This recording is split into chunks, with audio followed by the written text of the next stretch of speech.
ধনুৰাশি 21 পৰা 31 আগষ্ট 2026 এই 10 দিনৰ আপোনাৰ জীৱনত কিছুমান গুৰুত্বপূৰ্ণ পৰিৱৰ্তনৰ সংকেত লৈ আহিছে। ধন সম্পত্তিৰ ক্ষেত্ৰত হঠাৎ নতুন সুযোগ আহিব পাৰে নেকি? চাকৰি বা ব্যৱসায়ত কেতিয়া ভাগ্যৰ দুৱাৰ খোলাৰ সম্ভাৱনা আছে? আৰু আটাইতকৈ ডাঙৰ কথা, কোনজন মানুহৰ ওপৰত অন্ধভাৱে বিশ্বাস কৰিলে এই সমস্যাত পৰিব পাৰে? এই সময়ছোৱাত আপোনাৰ বাবে এটা তাৰিখ বিশেষভাৱে গুৰুত্বপূৰ্ণ হ'ব পাৰে, যিটো দিনত বন্ধ হৈ থকা কাম আগবঢ়াৰ সম্ভাৱনা আছে। সেয়েহে ধনুৰাশি ভিডিঅ'টো শেষলৈকে নিশ্চয় চাব, কাৰণ 21 পৰা 31 আগষ্টৰ ভিতৰত আপোনাৰ ভাগ্যৰ কোনটো দিশ শক্তিশালী হ'ব আৰু কোনটো ভুল একেবাৰে কৰিব নালাগে। আজি আমি সকলো কথা বহলভাৱে আলোচনা কৰিম। প্ৰথমতে আহিছোঁ ধন সম্পত্তি।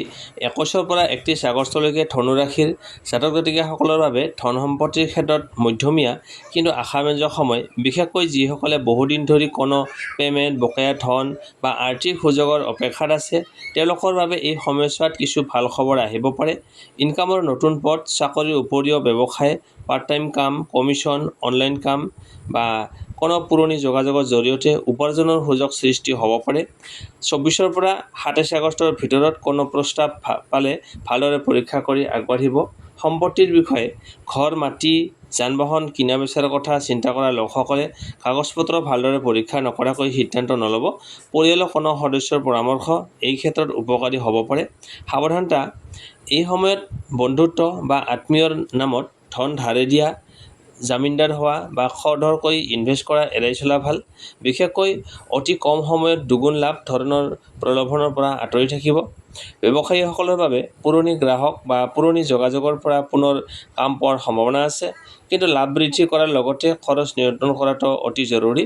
বিশেষ সংকেত, 28 পৰা 30 আগষ্টৰ ভিতৰত কোনো পুৰণি বকেয়া ধন লাভ কৰা, নতুন আৰ্থিক আলোচনা আৰম্ভ হোৱা বা আগতে বন্ধ হৈ থকা কোনো সুযোগৰ পুনৰ মুকলি হোৱাৰ সম্ভাৱনা দেখা যায়। মুঠতে ক'বলৈ গ'লে এই 10 দিনত ধন আহিব পাৰে, কিন্তু ধন ধৰি ৰখাটোৱে হ'ব আপোনাৰ ডাঙৰ সফলতা। তাৰপিছত আহিছোঁ প্ৰেম আৰু দাম্পত্য জীৱন। এই সময়ছোৱাত 21 পৰা 31 আগষ্টলৈকে ধনুৰাশিৰ প্ৰেম আৰু দাম্পত্য জীৱনত আৱেগ, ভুল বুজাবুজি আৰু পুনৰ ঘনিষ্ঠতা এই তিনিটা দিশতেই দেখা যাব পাৰে। এই সময়ছোৱাত আপোনাৰ সম্পৰ্কত এটা গুৰুত্বপূৰ্ণ সিদ্ধান্ত লোৱাৰ পৰিস্থিতিও আহিব পাৰে। প্ৰেমৰ সম্পৰ্কত যিসকলৰ প্ৰেমৰ সম্পৰ্ক আছে, তেওঁলোকৰ মাজত আগৰ কোনো অভিমান বা ভুল বুজাবুজি পুনৰ ওলাই আহিব পাৰে, কিন্তু খোলাখুলিকৈ কথা পাতিলে সেই সমস্যা সমাধান কৰাৰ সুযোগ থাকিব। 24 পৰা 27 আগষ্টৰ ভিতৰত প্ৰিয় মানুহজনৰ পৰা সুখৰ খবৰ বা হঠাৎ যোগাযোগ পোৱাৰ সম্ভাৱনা আছে। যিসকল ছিংগল হৈ আছে, বহুদিন ধৰি মনত থকা কোনো ব্যক্তিৰ সৈতে কথা বতৰা বৃদ্ধি পাব পাৰে। বন্ধু, সামাজিক মাধ্যম বা পুৰণি পৰিচিত ব্যক্তিৰ জৰিয়তে নতুন সম্পৰ্কৰ আৰম্ভণি হোৱাৰ সম্ভাৱনা আছে, কিন্তু প্ৰথম দেখাতেই সকলো বিশ্বাস নকৰিব। দাম্পত্য জীৱন, বিবাহিতসকলৰ বাবে এই সমস্যা মোটামুটি শুভ। স্বামী স্ত্ৰীৰ মাজত পৰিয়াল, টকা পইচা বা ঘৰুৱা দায়িত্বক লৈ সামান্য মতভেদ হ'ব পাৰে, কিন্তু একেলগে আলোচনা কৰিলে সম্পৰ্ক অধিক শক্তিশালী হ'ব। সংগীৰ পৰা মানসিক আৰু ব্যৱহাৰিক সহায় পোৱাৰ সম্ভাৱনা আছে। সাৱধান, পুৰণি প্ৰেম, তৃতীয় ব্যক্তিৰ কথা বা সন্দেহৰ ওপৰত ভিত্তি কৰি সিদ্ধান্ত নল'ব। এটা সৰু কথাই ডাঙৰ ভুল বুজাবুজিৰ সৃষ্টি কৰিব পাৰে। বিশেষ সময় 26 পৰা 29 আগষ্ট প্ৰেম আৰু দাম্পত্য জীৱনৰ বাবে তুলনামূলকভাৱে ভাল সময়। এই সময়ত মনৰ কথা প্ৰকাশ কৰা, অভিমান ভঙোৱা বা সম্পৰ্কত নতুনকৈ বিশ্বাস গঢ়ি তোলাৰ সুযোগ আহিব পাৰে। মূল কথা, 21 পৰা 31 আগষ্টত ধনুৰাশিৰ প্ৰেম জীৱনৰ মূল চাবিকাঠি হ'ব সন্দেহ নহয়, স্পষ্ট কথা আৰু বিশ্বাস। পিছত আহিছোঁ কৰ্মজীৱন, চাকৰি আৰু ব্যৱসায়। 21 পৰা 31 আগষ্টলৈকে ধনুৰাশিৰ কৰ্মজীৱনত দায়িত্ব বৃদ্ধি, নতুন সুযোগ আৰু নিজৰ দক্ষতা প্ৰমাণ কৰাৰ সময় আহিব পাৰে। বহুদিন ধৰি যি কামৰ ফলাফলৰ অপেক্ষাত আছে, তাৰ কিছু অগ্ৰগতি দেখা যাব পাৰে।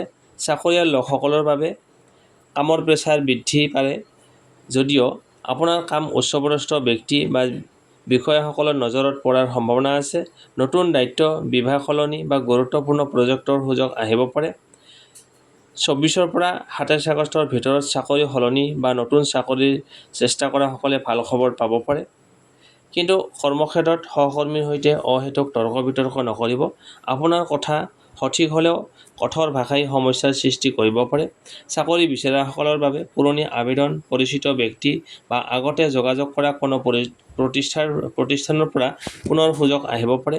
সেয়েহে এই সময়ত ফোন, ইমেইল বা মেছেজ উপেক্ষা নকৰিব। ব্যৱসায়ীসকলৰ বাবে ব্যৱসায়ত নতুন গ্ৰাহক, নতুন অৰ্ডাৰ বা নতুন সংযোগ গঢ়ি উঠাৰ সম্ভাৱনা আছে। পুৰণি গ্ৰাহকৰ পৰা পুনৰ কাম পোৱাৰ সম্ভাৱনাও আছে। বিশেষকৈ 28 পৰা 30 আগষ্টৰ ভিতৰত ব্যৱসায়িক আলোচনা বা নতুন চুক্তিৰ সুযোগ আহিব পাৰে। অৰ্থনৈতিক দিশ, বিক্ৰী বৃদ্ধি হ'লেও খৰচ আৰু বাকীত সামগ্ৰী দিয়াৰ ক্ষেত্ৰত সাৱধান হওক। লাভৰ আশাত অতিৰিক্ত ঋণ লৈ ডাঙৰ ইনভেষ্ট কৰাৰ আগতে দুবাৰ চিন্তা কৰক। বিশেষ সতৰ্কবাণী, 21 পৰা 23 আগষ্টৰ ভিতৰত কোনো সহকৰ্মী বা ব্যৱসায়িক অংশীদাৰৰ কথাত তৎক্ষণাত বিশ্বাস কৰি সিদ্ধান্ত নল'ব। চুক্তি, কাগজ-পত্ৰ, টকা-পইচাৰ লেনদেন আৰু অংশীদাৰিত্বৰ নিয়ম ভালদৰে পৰীক্ষা কৰক। মূল কথা, 21 পৰা 31 আগষ্ট ধনুৰাশিৰ বাবে কৰ্মজীৱনত আগবাঢ়ি যোৱাৰ সুযোগ আছে, কিন্তু ধৈৰ্য আৰু বুদ্ধিৰে সিদ্ধান্ত ল'ব লাগিব।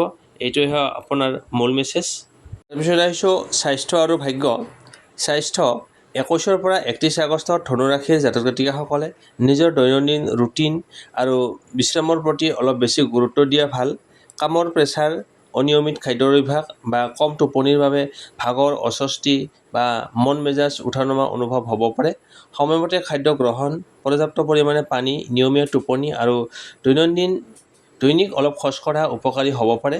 কোনো নতুন বা গুৰুতৰ শাৰীৰিক সমস্যা দেখা দিলে ৰাশিফলৰ ওপৰত নিৰ্ভৰ নকৰি চিকিৎসকৰ পৰামৰ্শ ল'ব। ভাগ্য, এই সময়ছোৱাত ভাগ্য লাহে লাহে আপোনাৰ পক্ষলৈ আহিব পাৰে। বিশেষকৈ 24 পৰা 27 আৰু 29 পৰা 30 আগষ্টত কাম-কাজত অগ্ৰগতি, নতুন যোগাযোগ বা হঠাৎ কোনো ভাল সুযোগ লাভ কৰাৰ সম্ভাৱনা আছে। বহুদিন ধৰি ৰৈ থকা কাম আগবঢ়াৰ সুযোগ পাব। লগতে কোনো বন্ধু, আত্মীয় বা পৰিচিত ব্যক্তিৰ জৰিয়তে সহায় বা গুৰুত্বপূৰ্ণ তথ্য লাভ কৰিব পাৰে। কিন্তু ভাগ্যৰ ওপৰত সম্পূৰ্ণ নিৰ্ভৰ কৰি সিদ্ধান্ত নল'ব। খৰধৰ, অতিৰিক্ত আত্মবিশ্বাস আৰু অযথা খৰচ এই সময়ছোৱাত আপোনাৰ বাবে ক্ষতিকাৰক হ'ব পাৰে। মূল কথা, 21 পৰা 31 আগষ্টত ধনুৰাশিৰ বাবে স্বাস্থ্যত নিয়ম শৃংখলা আৰু ভাগ্যত ধৈৰ্য, এই দুয়োটাই সফলতাৰ মূল চাবিকাঠি। এইছো শুভ তাৰিখ, শুভ সংখ্যা, শুভ ৰং আৰু প্ৰতিকাৰ। শুভ তাৰিখ 21, 24, 26, 28 আৰু 30 আগষ্ট। এই তাৰিখসমূহত গুৰুত্বপূৰ্ণ কাম আৰম্ভ কৰা, নতুন যোগাযোগ কৰা বা সিদ্ধান্ত লোৱাৰ ক্ষেত্ৰত তুলনামূলকভাৱে ইতিবাচক পৰিৱেশ পাব পাৰে। শুভ সংখ্যা 3, 6 আৰু 9। বিশেষকৈ 3 সংখ্যাটো এই সময়ছোৱাত আপোনাৰ বাবে শুভ সংকেত হিচাপে ব্যৱহাৰ কৰিব পাৰে। শুভ ৰং হালধীয়া, ক্ৰীম আৰু পাতল কমলা। পোচাক বা দৈনন্দিন ব্যৱহাৰত এই ৰংসমূহ ৰাখিব পাৰে। সহজ প্ৰতিকাৰ, প্ৰতি বৃহস্পতিবাৰে পুৱা গা ধুই পৰিষ্কাৰ কাপোৰ পিন্ধি ভগৱান বিষ্ণু বা বৃহস্পতি দেৱতাক স্মৰণ কৰক। সামৰ্থ্য অনুসৰি হালধীয়া খাদ্য বা বস্তু দান কৰিব পাৰে। লগতে প্ৰতিদিনে কিছু সময় ইতিবাচক চিন্তা, প্ৰাৰ্থনা বা ধ্যানৰ বাবে ৰাখক আৰু অযথা খং, তৰ্কৰ পৰা আঁতৰি থাকক। গতিকে ধনুৰাশিৰ বন্ধু-বান্ধৱীসকল, 21 পৰা 31 আগষ্ট 2026 আপোনাৰ জীৱনত ধন সম্পত্তি, প্ৰেম, দাম্পত্য জীৱন, চাকৰি, ব্যৱসায়, স্বাস্থ্য আৰু ভাগ্য সকলো ক্ষেত্ৰতে নতুন কিছুমান সম্ভাৱনা দেখা যাব পাৰে। বিশেষকৈ এই সময়ছোৱাত খৰধৰ নকৰি সঠিক মানুহক বিশ্বাস কৰি আৰু সুযোগ আহিলে বুদ্ধিৰে সিদ্ধান্ত লোৱাটোৱে আপোনাৰ বাবে আটাইতকৈ গুৰুত্বপূৰ্ণ। যদি আপুনি ধনুৰাশিৰ জাতক বা জাতিকা হয়, তেন্তে কমেণ্টত জয় গুৰু বুলি লিখি আপোনাৰ উপস্থিতি জনাব। ভিডিঅ'টো ভাল লাগিলে এটা লাইক, আপোনাৰ আপোনজনৰ সৈতে শ্বেয়াৰ আৰু এনেধৰণৰ ৰাশিফল নিয়মীয়াকৈ পাবলৈ আমাৰ চেনেলটো ছাবস্ক্ৰাইব কৰিবলৈ নাপাহৰিব। আপোনাৰ জীৱনত সুখ, শান্তি, সমৃদ্ধি আৰু সফলতাৰে ভৰি পৰক। এই শুভকামনাৰে আজিলৈ বিদায় লৈছোঁ। পুনৰ দেখা হ'ম পৰৱৰ্তী ৰাশিফল ভিডিঅ'ত। ধন্যবাদ।